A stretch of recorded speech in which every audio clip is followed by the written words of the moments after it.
Latihan intensif 1.3, soalan nombor 6. Dua fungsi f dan g ditakrifkan.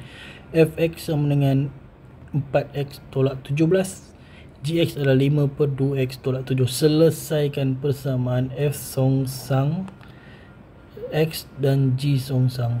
Okay. So maknanya sini agak panjang sikit. Kita kena cari f songsang dan juga g songsang. Lepas tu baru samakan kiri dan kanan. Jadi kita punya step pertama, kita dapatkan f songsang. Fx sama dengan 4x tolak 17. Katakan, you kena tulis katakan ni, jangan shortcut.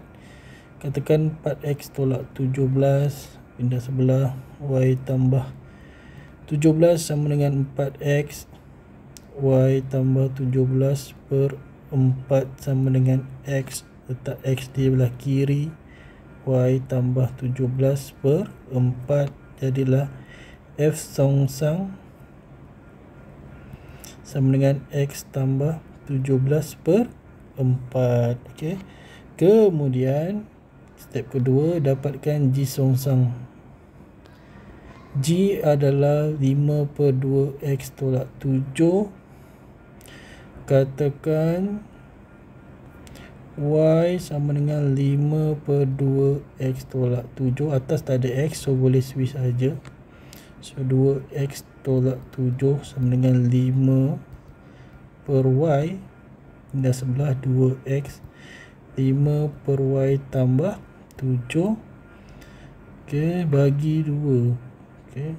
So kalau macam ni, kita akan samakan dulu ni satu tu darab y tu 2x. Saya buat step by step supaya tak confuse.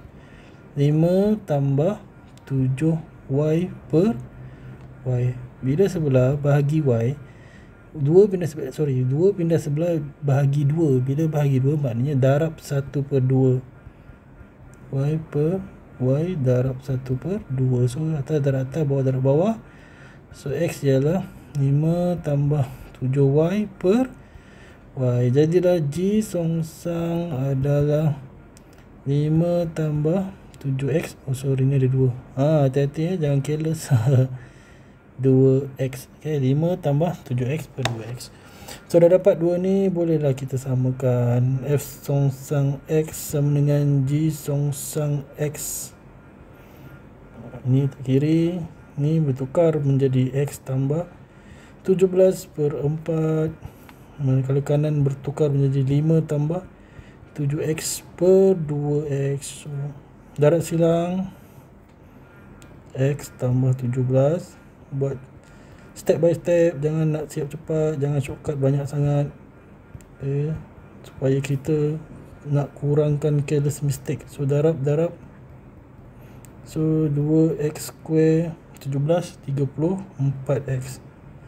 34x 20 tambah 28x. So ini ada kuadratik, bawa semua ke kiri. 2x square tambah 34x tolak 28x tolak 20 sama dengan 0. So tak muat.